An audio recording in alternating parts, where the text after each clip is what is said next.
आपण थोडं थोडं मागून आपलीही किंमत कमी करू नका. आपल्याही लेकरा बाळाचं जीवन डावावरती लावू नका. त्याचं भविष्य घडलं पाहिजे. पोरं पोरी नोकऱ्याला लागले पाहिजे. उच्च शिक्षण त्यांनी घेतले पाहिजे. आता पोरीला मोफत शिक्षण करून घेतलंय आपण. फक्त मराठ्यांसाठी देत होत्या. तुम्हाला माहित नसेल तर सांगतो. ज्यावेळेस आपण पहिल्या वेळेस मोर्चा घेऊन वाशीला गेलो होतो, तिथं सांगितलं सगळ्या सोयऱ्यांची अधिसूचना काढली. आता हरकतीची छाननी करेपर्यंत 3-4 महिने लागणार आहेत. तर आपण मराठ्याच्या पोरीला मोफत शिक्षण करू. मी जर जातीवादी असतो ना, म्हणलं असतो हो मराठ्याच्याच पोरीला पाहिजे. मी तिथं आलेल्या मंगलप्रभात जोडा, तिथं आलेले दीपक केसरकर साहेब, लय मोठे मंत्री आले. तुम्हाला किती नाव सांगा, 15 मिनिटालाच मंत्री बदलायचं. 15 मिनिटाला. मी म्हणा ते पहिले आलेले पुढे गेले. ते म्हणले ते इधर यायला भेटतोय. मला इधर यायला भेटतोय कारण त्यात काही मंत्री अर्धे हिंदी मध्ये होते, अर्धे मराठी मध्ये होते. मला येत नाही हिंदी, त्याच्यामध्ये डबल माघारी आलंच नाही. असे पण काही होते. त्याला सांगितलं लेकीबाळीनं काय केलं नाही.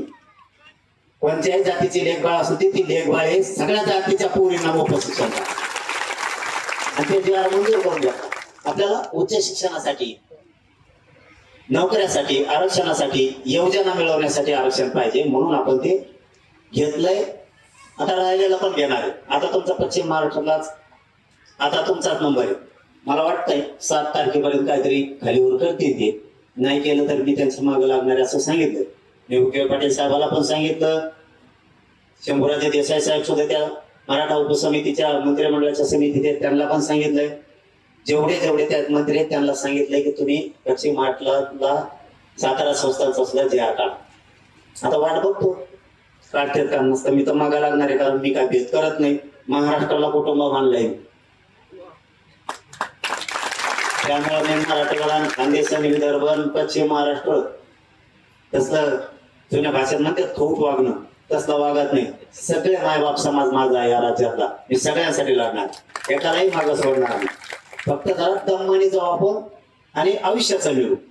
आता मराठवाड्याचा जे निघाला हळूहळू टप्प्याटप्प्यानं बरोबर घालू आपण सगळा समाज आरक्षण. तुमचा पश्चिम महाराष्ट्र सुद्धा तोच करू. टप्प्यानं जाऊ. आपल्याला सवय नाही. नोनी गलम लवकरच का नाही लगेच दम धरणार. दम नाही आपल्याला. आपण फुगीरच नाहीये. आपल्याला फुगीरपणा एक सोडावं लागणार आहे आपल्या अंगातला. आपल्याला खोट्या प्रतिष्ठेत जगवले. खोट्या प्रतिष्ठेत त्यांनी आयुष्याचं पदरात पाडून घेतलं. आपल्याला खोटं काय सांगणार. एखाद्या गावात गेला ना एखादा कार्यकर्ता असला की त्याला हे नेते लोक म्हणणार हे सोडून बरं का धरून आणला. आपलं काय नसतं सरळ टंका असतो. आपण काय मागं नसतं. कोणचा नेता महाराष्ट्रातला एखादा कार्यकर्ता